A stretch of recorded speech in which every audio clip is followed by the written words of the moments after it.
Masters of Influence, a premier video show where we share the success journeys of the elite and learn about the pivotal moments and decisions that shape their paths to prominence. I'm your host, Nancy Erickson. I work with high net worth individuals and business leaders, CEOs, celebrities, influencers, and I offer them a white glove experience, a really hands-on experience to write, edit, publish, market, and distribute their books worldwide. I'm the owner of Stonebrook Publishing, an award-winning publishing house that publishes nonfiction that is strictly geared to books that can either save lives, change lives, or transform society. So today, my esteemed guest is Stephen Rosenberg. Steve is a seasoned executive with a diverse background in leadership, strategic planning, and philanthropy. As principal at GSD Group, he offers fractional CEO and COO services, project management expertise, and philanthropic advisory support. He has a passion for empowering others, and so he authored the book called Make Bold Things Happen: Inspirational Stories from Sports, Business, and Life. In this book, he shares insights on the power of networking and cultivating meaningful connections for career advancement. Welcome, Steve. Thanks, Nancy. Great to be here. Thanks for having me.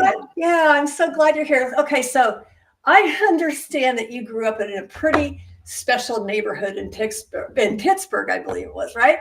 Yep. Yeah, so what made your neighborhood so special? So I actually grew up in a neighborhood called Squirrel Hill. Unfortunately, Squirrel Hill? Squirrel Hill. Unfortunately, Squirrel Hill was in the news in the last 5 years because that's where the synagogue was shot up and massacres occurred in October of 2019, but we're not going to talk about that. I literally grew up in Mr. Rogers' neighborhood, just a couple of blocks from where Fred Rogers lived and worked and played. And when I'm of the age when there was not 4,700 different channels of TV, we watched Mr. Rogers till I was probably 12 years old. And the lessons learned from him, from his show, from his teachings, I never thought in a million years that 40 some odd years later I'd still be talking about Mr. Rogers and those lessons. And he was way ahead of his time. And really at the end of the day, through all of his lessons, the number one thing that he said, his 3 rules of life were be kind, and be kind. Yeah. So did you see him walking around the neighborhood in his sweater? Did he really have that sweater? I don't recall that sweater because that stayed in the studio, but he was just a nice man that you would see walking around with his wife and he was what you saw on TV. He had a friendly word for everybody. And I wouldn't say that he was a regular on the street corner, but there was probably not a couple weeks that wouldn't go by that you wouldn't see an appearance of Fred Rogers. And we didn't realize, again, back then, who he was. He was just this guy on Channel 13 that we watched after school and didn't realize the significance of what he was doing at that time. A few years ago, I watched a documentary about him called Won't You Be My Neighbor? And it was paced in that slow, deliberate way that he had of speaking. And you know what? At the end of the movie, I sat there and I cried and I cried and I cried. And I was like, this man was so beautiful. Anyway, we can all learn lessons from Mr. Rogers, but I think you had a special treat having him in your neighborhood. So thank you. Clearly, you're not a little boy in that neighborhood anymore. So can you tell us a little bit about what you do and how you got into it? Yeah, so I have an interesting path. When I was that young boy, I was very focused, Nancy, on sports and being as involved with the sports community as I could. Sure. I knew I wasn't good enough to play professionally, so I figured I would get into talking about sports. But again, back then, ESPN was a fledgling, just brand new entity. And here I was, this young guy from Pittsburgh with this people told me this funny accent. I don't see it or hear it, but Pittsburghers tend to have a little bit of a what we call a Yinzer accent. And so people talked me out of being a sports broadcaster, thinking that there wasn't real opportunity. Unfortunately, I listened to those advisors and I went into the business side of sports. And I was one of the first people to graduate Maryland with a sports administration degree. Back when I went to college, there were only 2 undergraduate schools in the entire country that had undergraduate programs. One happened to be in Pittsburgh at Robert Morris College, and the other was in Miami at a place called Biscayne, Biscayne College, now St. Thomas University. But back then, Biscayne College had monks as RAs in the dorms, which I didn't think would make for a fun collegiate experience. So really? I went to, Do you think they put a little damper on your college life? Maybe a little bit. And I'm not a big party guy, but I felt like monks would, so I went to Maryland thinking that being in the DC metro area would afford me the opportunity to find internships and meet a lot of people. I knew early on that networking was a critical part. I'm sure we're going to talk about that later, part of life. And I immediately found a job with the Washington then Bullets basketball team. And part of my first experience there was trying to help Americanize a 7'7" Sudanese basketball player by the name of Manute Bol. And I actually started working for the Bullets full time and was going to school at nights and on the weekend and still was able to manage to graduate on time because I was paying my own way through school. And when you pay your own way through school, the education means a little bit more and it's your dollar and you're not going to sort of cheat your way through. When I say cheat your way through, I don't mean cheating on tests. I mean, cheating the time that it takes to be there. So it was an incredible experience. I started off through sports, eventually moved into the entertainment, not-for-profit side of things, meaning zoos, performing arts centers, aquariums, zoos, building. What were you doing for them? I was helping build some really great institutions across the country, helping those that were already established with their earned income opportunities. Many not-for-profits rely on contributed income, donations and philanthropy and that sort of thing. But when an institution can really learn not just how to survive, but thrive on an earned income perspective, licensing, merchandising, ticketing, sponsorships, parking, food service, they have a way that will keep them in the game much longer. So from my sports background, I learned how to do a lot of that and was able to help teach some of these institutions how to do that work. And I really built a real career in understanding that not-for-profit space and have spent the rest of my time in the not-for-profit world with mid-size and large-size not-for-profits. That's interesting. Yeah. That's interesting, all the things that you could bring into their business model, like merchandise and ticketing and the doggone parking. Well, listen, not-for-profit, Nancy, it's just a tax code. Right. And it doesn't mean that you have to operate in a way to try to lose money. You still have to operate like a business, and efficiencies are incredibly important. And doing things the right way, and it's funny, not-for-profits and donors to not-for-profits have this stigma about overhead. Oh, we don't want to pay for overhead. Overhead's too much. And that's actually the wrong way to think about not-for-profits. Every not-for-profit has administrative costs. They have people that run their organizations. And if there wasn't money that was spent on overhead, these organizations couldn't run efficiently. They couldn't run the operation. So there's a misnomer about wanting or needing to spend money on overhead. And I always encourage people, give money to the overhead, give money to the administrative needs, because otherwise your favorite charity is going to go out of business. Well, that's a different message to donors though, right? Because a lot of times they want to know what percentage is going to overhead.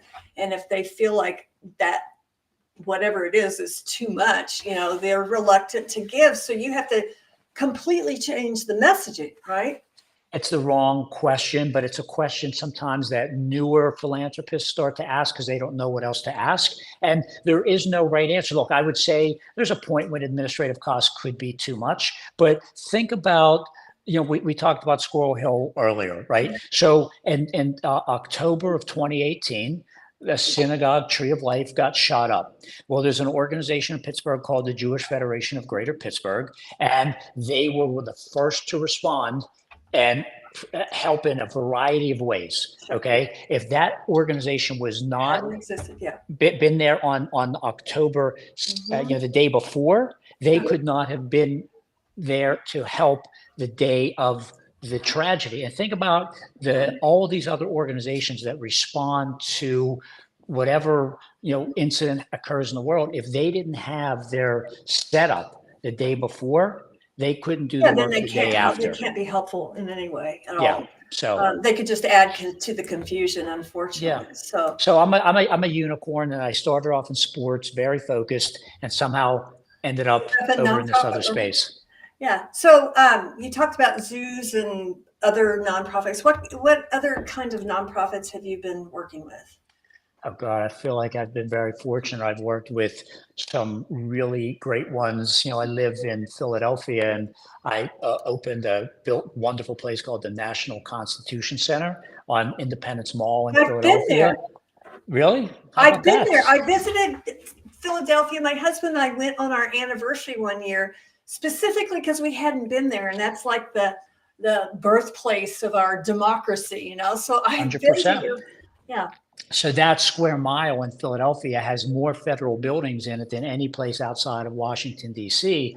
And the Constitution, which was signed in Philadelphia on September 17, 1787. So here's a museum about the ideas around freedom and liberty, which is hard for people to get their arms around. And I always say to people, if the Constitution Center was in D.C., there would be millions of people to visit every year. But it's in Philadelphia, and they still do incredible work around evening programs and school trips for kids and that sort of thing. So I built the Constitution Center. I helped build the Visitor Center, which welcomes people there. Stop there for just a second? Yeah, sure, of course. So you built it. So as I recall, there were big displays of the Constitution and all kinds of things that were explaining. So how did you pull all that together? So I was, look, there was a big team. It wasn't just me. Well, I realize that, of course. I wasn't the guy with the hammer and nails building the building, but there's a great team of people. Content. Yeah, I was, not on the content side. We had, a team of constitutional scholars from across the country who collaborated over the course of several years. So the building opened on July 4th, 2003. But believe it or not, back from my consulting days, in 1997, we started to do some consulting on this, and I wasn't sure that it would ever actually get built, but there were decades of planning and thinking around what would go into what would be ultimately the National Constitution Center. And originally they thought it might be built out in Valley Forge, which is a suburb of Pennsylvania. And everybody's heard of Valley Forge because of George Washington and the Revolutionary War, but they ended up putting it down by the Liberty Bell and Independence Hall, which of course, as you mentioned, which is where this country was founded. Yeah, well, I'm even thinking, how did you get the real estate? Because on that one corner is where the Liberty Bell is, and this like the only thing there is the Liberty Bell in this big building now. But straight ahead is that Constitution Center, and it's huge. Yeah. So was that land unused at the time? Yeah, it's parks. It's a National Park Service land, and the only thing you could do was build something that was in the public sphere like that, like a federal type of a building. And that while the federal government doesn't run the building like the Constitution Center or some of the other buildings there, it's the only purpose that land could be used for. Okay. Yeah, well, that makes sense then. It's harder to get private property. So I built a part of a team that built an aquarium in Colorado. Why does there need to be an aquarium in Colorado? The answer is there didn't need to be because it's since closed. There's no water in Colorado. I've been part of, zoo work and performing arts centers being built, and just some really incredibly, sports is always, I call sports the opiate of the masses, because, whether you're a sports fan or not, I'm talking about a rabid sports fan, everybody knows what's going on in some sport. We talk about it, we watch it, we rewatch it, we wager on it, we play it. But what happens in these cultural institutions really is the lifeblood, in my opinion, arts institutions and science museums, and really the lifeblood of how we educate ourselves. We don't think of it as education, it's really edutainment, but it's really so important as a fabric of our country. Yeah, it is. It's kind of glue that holds us together, even people with various points of view, etc. So you mentioned zoos. St. Louis has an incredible zoo. It is Incredible zoo. world class, and it is free to everybody. Of course, us taxpayers, we pay for it, but they really get you on the parking. It's they really get you on the parking, but it's fabulous. I love our zoo. It's in the middle of Forest Park, which is kind of like New York Central Park. Yeah. Where it has our art museum, the Muni, which is our outdoor theater, the history museum, golf course, all kinds of stuff. And so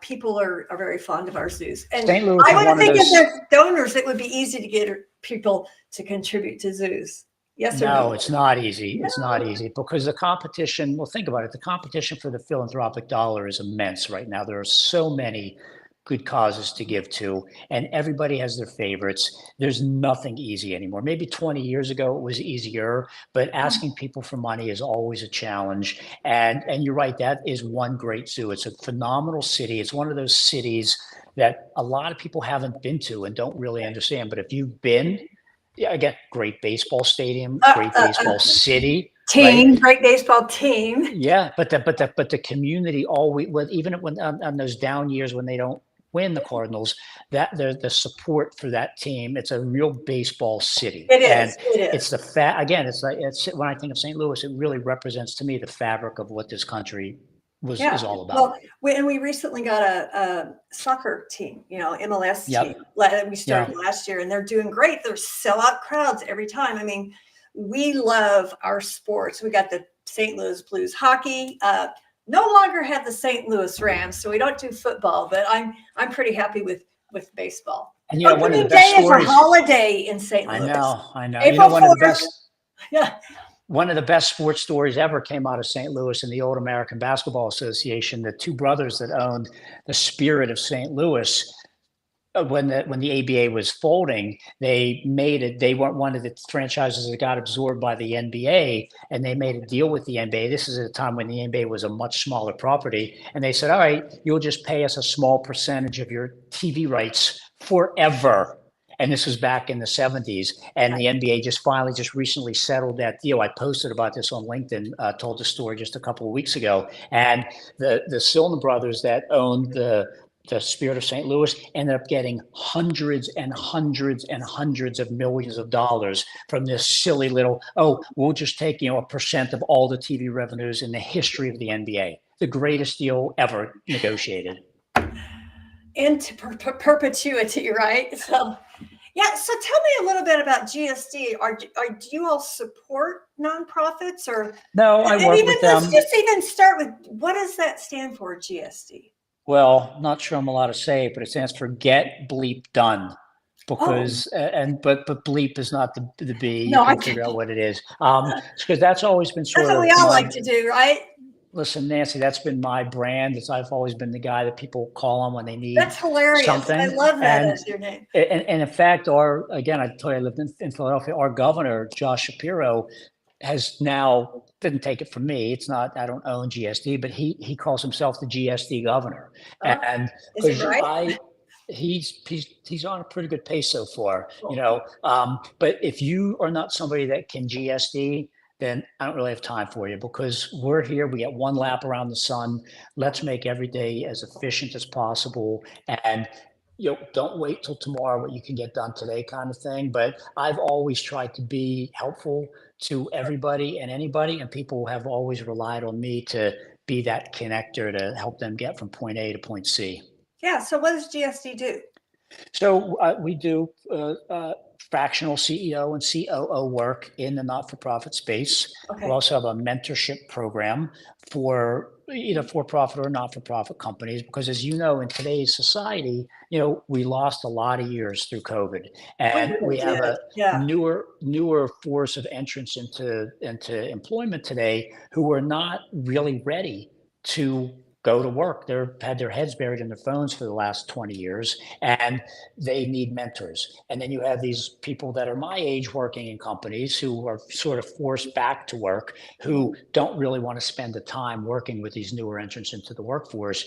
And so I've built a program to help companies bridge the gap between the new entrants in the workforce and the older, more established people. Because I remember when I was new into the workforce, I had to have somebody to help teach me around, which, by the way, is the biggest downfall to remote work and working at home. I know people talk about all the time how efficient they are because they don't have to drive here and drive there, and but they're losing that in-person. Hey, I have a question. Can I just pop into your office? You can't just pop into somebody's office on Zoom. You can't go out for a drink after work. You can't. Hey, can I buy you lunch? I have a problem I'm trying to deal with. Well, you know what it has done? It has reduced our communication to just necessary stuff.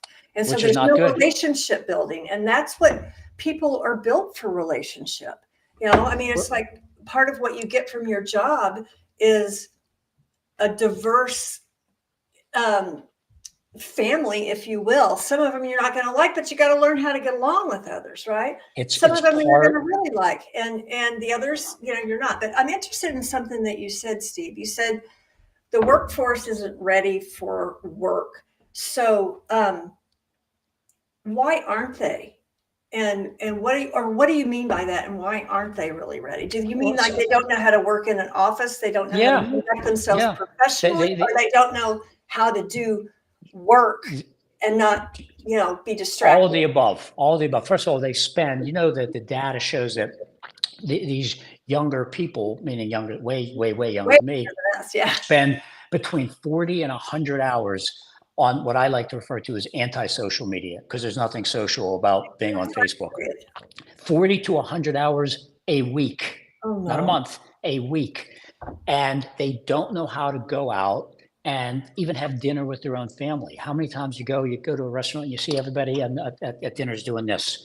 That's not a family dinner, right? And they go everywhere they go. They're constantly on their phones. These phones, while helpful in some ways, have not been helpful to contribute to getting people together in a normal societal, conversational, face-to-face way. People don't know how to have conversations like we're having right now, and they certainly don't know how to network. They don't know how to dress for a meeting. Everybody, we used to have casual Friday, which meant maybe don't wear a tie. Exactly. Now you have to tell people, make sure you don't wear your pajamas, right? Right. And what's interesting, Steve, is one of my daughters is a pediatrician, and one of the things that she always goes through with parents is how much screen time does your child have? I mean, when they're starting it, she's like, no screen time before 2. I mean, nothing, no TV on the room, nothing. But then for the older kids, which whatever is older, I don't know what age they get phones now. She goes, it must be the rule that they keep their phone plugged in the kitchen at night, and that the phone isn't in their room, because they also keep each other up all night texting and stuff like that. I mean, it's a problem. It's an addiction, and it's a problem, and it's a barrier to communication and to making connections. So you teach them how to you teach them how to be human, right? Right. So they don't know how to interact in the office, because all of a sudden they're thrust into this environment with people that look like me and are busy trying to get things done. And sorry, I got to finish this tweet. I got to look what's on the TikTok right now. And we're like, TikTok, we got work to do. And listen, I understand that every generation has brought something new to the table. And I'm not suggesting that they have to conform to the way we do things. We should be meeting in the middle and learning from them. It's exactly what Mr. Rogers would be saying. Our way is not the only way. We change things from the people before us, and they change people from the way before them. But they're just completely not. In-person activity is not going away. The written word is not going away. Learning how to communicate is not going away. People don't talk like LOL or LMAO, or you have to learn how to construct a sentence and talk to people and interact, because there's going to be a time when you're going to have to go to an event and you're going to have to meet people and talk to people. And I love doing that. And I'll walk into a room with 1,000 people where I know none, and I'll come out knowing most. I'm But sure. most people don't want to ever do that. It's like public speaking. They don't want to talk to anybody. I'm like, what's better than meeting people? I know. Well, you mentioned the written word, which I'm a big fan of, and I help people to write, edit, publish, and distribute their books worldwide. Tell us a little bit about your book. So I had 2 goals, like big goals ever in my life. I wanted to run a marathon, but my knees and hips would not agree with that. And I've always wanted to write a book. So about a year and a half, I guess almost 2 years ago, I just sat down one day, no outline, just started banging away at the keyboard. And about 65,000 words later, I ended up with Make Bold Things Happen. And inspirational stories I thought from sports, business, and life. And the one thing that I know I'm good at is I'm a good networker, and I'm a serial networker. And I understand that building your network to be 1 degree of separation from fixing any problem is key. So I tell stories from my life, and then I interviewed 5 other people who I feel overcame great obstacles to be able to achieve greatness in their life. And it's been incredibly well received. I didn't know what I was getting into, Nancy. You do this as a living. When somebody takes the time to write a book or do anything creative, it's a scary endeavor, because what could happen is that it stinks. Nobody buys it. Nobody likes it. And now you've exposed it's like being in school with, like the nightmare everybody has of being in school in your underwear, right?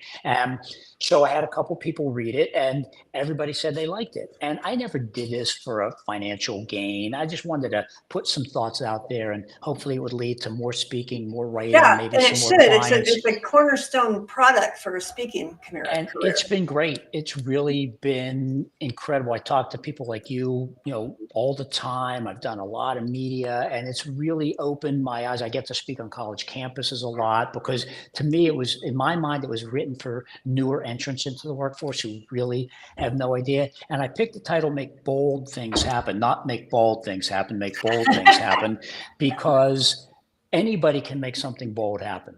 As you and I talked about earlier, a bold thing doesn't mean that you've cured cancer or flown to the moon or learned how to fly a plane or found a cure for cancer. That's not bold. Those are incredibly bold. But a bold thing could be going to a networking event, doing a public speech, writing a long email, having a conversation with your boss about a raise, anything that you are nervous about, scared to do, don't want to do, or putting off, can be bold. And bold is different for every single person. And life's a participatory activity. And what's not bold is sitting on the couch all day watching TV. There's nothing bold about that. But bold is getting up and getting out there and not being afraid to fail.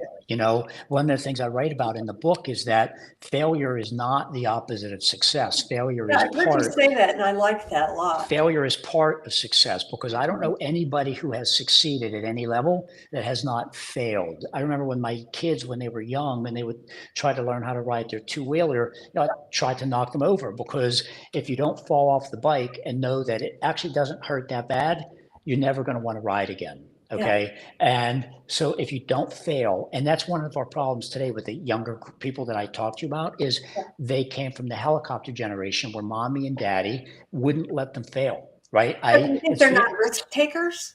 No, not at all. In fact, I wrote about 2005, the Wall Street Journal did a front page story about something that I took the initiative on. I was one of the early adopters of trying to eliminate the participation trophy in youth sports.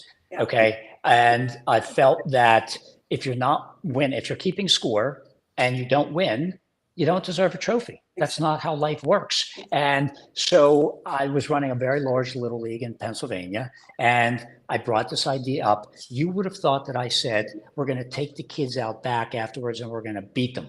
Okay. And it was a big fight. I won. And by the way, I used, just also we were not for profit. Why are we spending money? And they said, what are the kids going to get? I said, they're going to get memories. They're going to get great friends. They're going to get a hat. They're going to get a shirt. And they're going to get life experiences. We're going to give them a 2-inch plastic trophy to reward them for something that they didn't accomplish. So this whole participation trophy generation who's told that, oh, we don't keep score, everybody's a winner. Guess what, Nancy? Everybody's not a winner. We have losers in life. There's a famous line from Caddyshack, the movie, where Judge Smales, who's played by Ted Knight, looks at one of the characters and says, the world needs ditch diggers too. And everybody can achieve what they can achieve. But as long as you try your best, who cares? Yeah. Who cares Well, what you do? Just be we're not good at it. bragging on this generation. It's just that they have some gaps, and everybody has gaps in their development. That we all have to shore up our weaknesses and get stronger, or we're going to stay exactly where we are. Exactly. The point of this is trying to help you get past that, because I love this generation. I've got 4 kids in this generation, and they all their friends. I'm rooting for them. I'm trying to give them helpful tips as to how to get over those humps. Yeah. Well, I'm more ragging on their parents than I am the kids. Yeah. Well, invariably, those of us who've been in business for a number of years have had some pivotal moments where things could really have gone in the wrong direction. Did you have any moments like that, Steve? Only 1,000. Well, it's back to that failure thing and reframing it, right? So yeah, it's like, you think you're going to get a raise here or a promotion here. You think doesn't work. I thought for sure I was on this fast path to be the commissioner of the NBA. Didn't work. Everybody has dreams. And by the way, we all need our dreams, but we need plan B, plan C, plan D, plan E. And by the way, sometimes you got to go to like plan Z or plan AA because it just doesn't work. So, or it leads to something else, right? Right. I've shifted multiple times. I told you I started off in sports. Now here I'm consulting in the not-for-profit space. In a million years, when I was 18 years old, would I ever thought that I'd be doing this? And what's that famous phrase we say? We plan and God laughs. Yeah. But you've got to be willing to pick yourself back up, and it doesn't matter as long as we're still here, fighting the good fight and trying. It's all okay. I know that sounds corny and aspirational, but it is. And sometimes we have, especially when you're young, you have introductory jobs and things grunt work, that you have to do too. And all of that is forming it's getting you ready for what's next. And so anytime, I've had failed businesses, all kinds of stuff, failed marriages, but you just keep moving forward. That's part of the human condition. And if the only tragedy is if you don't learn from it, right? If you didn't learn from something that felt like a setback at the time, then you're going to get that lesson over and over again. And we all make mistakes. Just try not to make the same mistake over and over again, right? Yeah. That's the best thing. Yeah. So how would you say you're using your influence now to impact the world? Well, impact the world. Wow. That's, the world a lot. It can, it's within your reach, but you have a bigger platform. When you want to lead an audience, you need a bigger platform, and that you have already developed. I get involved. I don't say no, which is actually one of my biggest problems. If there's a group that needs me, if there's a young person that reaches out to me for advice or mentorship, I say yes. I like to say to people, I have more unpaid jobs than anybody I know, because and sometimes I'll ask people to join a board or something. I actually hear from people, I don't have time. I hear that all the time from people. I'm too busy. I don't have time. Right. Listen, I'm as busy as anybody, as you are. I just don't say no. And then, believe me, there's times I'm like, oh, why did I say yes? But I feel like, listen, some people have a lot of money to give away. Some people have time. Some people have talent. I give plenty of money away, but I feel like I can be much more beneficial with my brain and with my experience to give back. The money goes away, but the teaching and the time spent, I think, because I remember all those people. I was raised by my grandparents, and they didn't have the worldly experience that I needed, so I had to go find mentors and people that were willing to help me. So I swore that I would never say no to anybody. So I just try to get involved and be present and do what I can to help. And I'm passing on what I've learned about networking, because I will never stop saying that it's one of the most important things that we can do is go out and meet new people. But I always believe in networking as a non-transactional experience, right? If you go into an event with business card in hand saying, here's what I do, let's get together, I want to tell you how I can help you. Nobody wants to hear that. Nope. You go in with the exact opposite. Hey, we both ended up at the same place at the same time. What do you do? What do I do? How can I help you? Who in my network do you want to know? And the more you do for people, you get these chits, and maybe someday you'll need something and somebody's going to want to do something for you. That's the way I always approach it, and the way I encourage people to approach it. Because if you go in saying, always selling, there's a phrase that always be selling. You can be selling That's for the being an 60s, indirect. Yeah. Yeah. So you talked about being on boards and you don't say no. Do you have any pet projects? I need some hobbies. If you have any recommendations, that would be I don't great. think you have time for hobbies.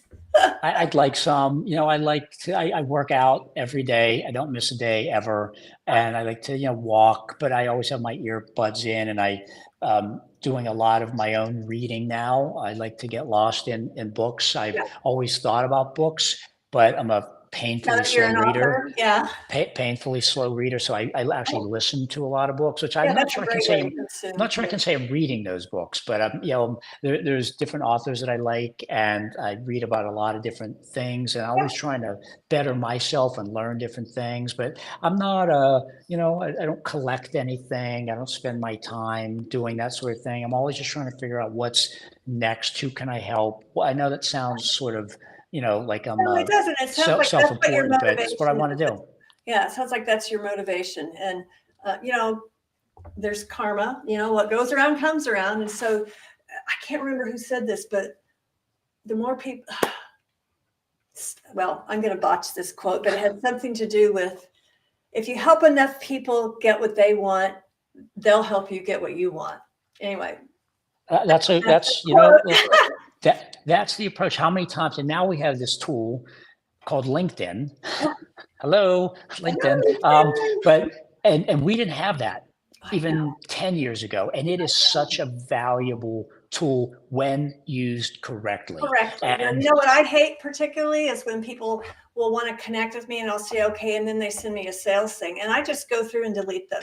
Delete. Yeah. Like you, I have thousands and thousands and thousands of people, and I'm happy to, if somebody sends me a thoughtful message that is something I'm interested in, I respond all the time. But if it's hey, I can help you get 8% more growth on your, bye, see ya. Like, you don't even know me. And these aren't bots. These are actually real people who, I guess it must work. Some people must respond, because why else would they waste their time doing it?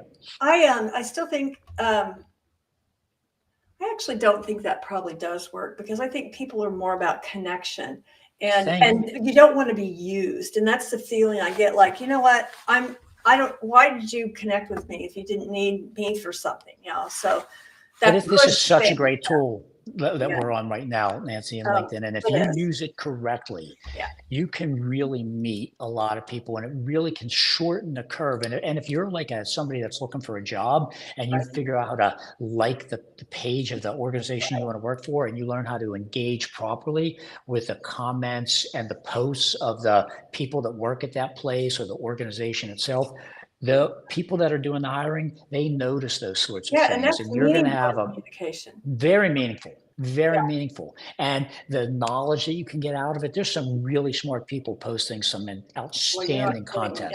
And you're one of them, by the way. Oh, well, thank you. I appreciate that. If you want to write a book, you have a way to get people from A to Z in a very nice way to do so. And and by the way, and you don't do it in a aggrandizing manner. You're telling people, hey, you're teaching people. And if you are somebody that's an aspiring author, they may look at that and say, maybe this could be my motivation to write a book, because here's somebody that can help me get to the finish line. Yeah, thanks, Steve. Well, listen, that matters. Yeah, it does matter. It does. And I can't tell you how much I love what I'm doing, because I have met the most amazing people. And all of my clients become my really good friends, and they're all over the world. And it's just fabulous. So I think I have the best job in the world. Well, this has been a lot of fun. And to wrap it up, I want to ask you a few rapid fire questions to help the audience get to know you in a different way. Are you ready? I'm ready. Okay. Cat or dog? Oh, dog. Yay. I'm a dog person. Coffee or tea? Not really a hot beverage guy. I've never had a sip of coffee in my life, so I'll say tea. Okay. Summer or winter? Summer. Yep. We're just so aligned. Netflix or movie theater? Netflix. Netflix. Casual night in or fancy night out? Casual night in. Window seat or aisle? Aisle all day long. Morning person or night owl? Both. Both? Both. Are you one of I those don't people who sleep. don't sleep? I don't sleep. Okay, what's something you can't do? Can't? Cannot. Can't draw. Can't draw. I wish I could. Wish I could draw and paint. I always doodle and try, and I get worse and worse and worse and worse and worse. It's the one. I'm not artistic in any manner, and when I look at people who can play the piano or the saxophone or the flute, or I have a great admiration for people who have great talent like that. It takes a lot of time to hone a great talent, though. It does, and some people have it and gravitate towards it, and then perfect it. I also have a great admiration for those people who are skilled with their hands, people in the trades, people in the, that can work with woodwork, people who understand plumbing and electrical work. When I was growing up, we were told not to do those kinds of jobs, that we should go to college. And today I feel like I'm always encouraging people, if you're good with your hands, learn a trade. You have a job for the rest of your life, not just a job. You can make boatloads of money and you will never not be busy. But those people who are good at that, I marvel at, because I watch what they come and they do, and like, wow, I didn't know that you could do those kinds of things. So I'm not an idiot, but I can't do that. I was working out with my trainer this morning. There was another guy there who had just entered school to become an underwater welder. And I'm like, oh my God, you're going to make millions. Millions. That's like and he'll never be out of work. He'll never be out of work. Or maybe he can work 3 months and make $1 million, So what did you want to do with your life when you were a child? My goal was always to be the commissioner of Major League Baseball. I've always been a big baseball guy. I've always wanted to have the best possible job in baseball, be involved in baseball in some way. So I just got involved with, instead of, I coached, I ran little leagues. I always did that. I always wanted to be involved in sports. So while I'm not working in it presently, I keep my fingers and hands and toes involved. I'm a co-founder of an incredible organization in Philadelphia called Philly Youth Basketball, which is a $35 million new facility that's going to open in June, that is going to be home for young people in the inner city to come with the lure of basketball, but they're going to learn how to be, there's after school programming and education and learning how to eat better, just to become better people through the lure of basketball. It's an amazing, amazing place. And I try to get as involved as possible through any means in sports as I can. That's obviously amazing. And you're keeping your fingers in the pot. And giving back. So where can our audience find you if they want to connect and learn more? So I have the book website is makeboldthingshappen.com. My website, business website, is theteam.com. So either one of those places, and they can reach out to me right here on LinkedIn. If you respond to me on LinkedIn, I'll always respond. If you reach out, say I will always respond. Well, thanks again for your time, Steve, and to our audience, thanks for having me. Your attention. You've been watching Masters of Influence. So if you or someone you know would be a fantastic guest, please reach out to me. You can find my contact info in my LinkedIn profile. And in case you forgot my name, this is Nancy L. Erickson. Take care, everybody. Bye-bye.